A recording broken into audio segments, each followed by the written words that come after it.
Kaya tatlo na lang ang sisiw ng aking manok. Inubos ng daga ang aking mga sisiw. Kaya ito na lang ang tatlo ang natitira na inaalagaan ni Krikitik. Si Krikitik baya ay merong sipo nung nakaraang linggo ay aking ginamot. Ginamot ko ng bawang na inadad kong bawang at saka si luya nag-inadad, tapos pinakain ko kay Krikitik. Yun, naging effective naman. Gumaling si Krikitik na wala na sipon niya. Kanyang tatlong sisi, wala nang iba.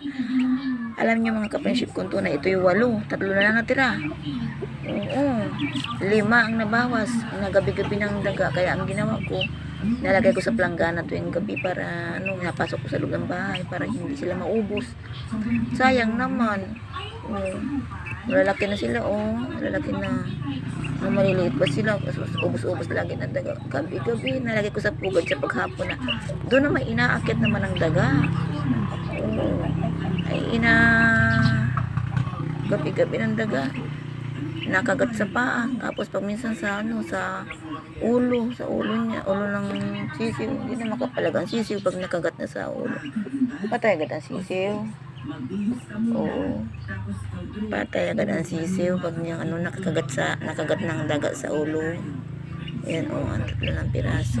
Pinakain ko at maya bayang hingi ng pagkain, ng patuka. Ayun, busog na yung isa. Malaki na yung butsi-butsi. Malaki na ang butsi. Ayan, Ayan.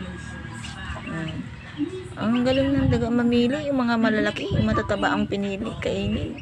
Ayan na lang natira, Ayan lang natira. Yung mga maliliit na natira, matataba yung kain nila. Kain ng daga.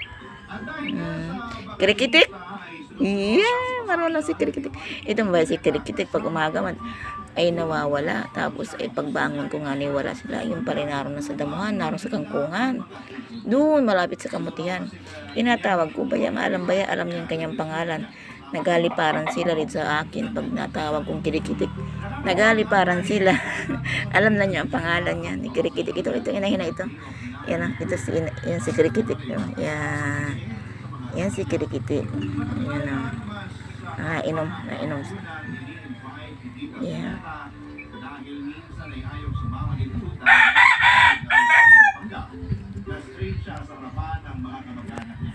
Hello mga ka-friendship kong tunay, si Lola Halibaya po sa inyong bumabad sa inyong magandang araw sa inyong lahat dyan.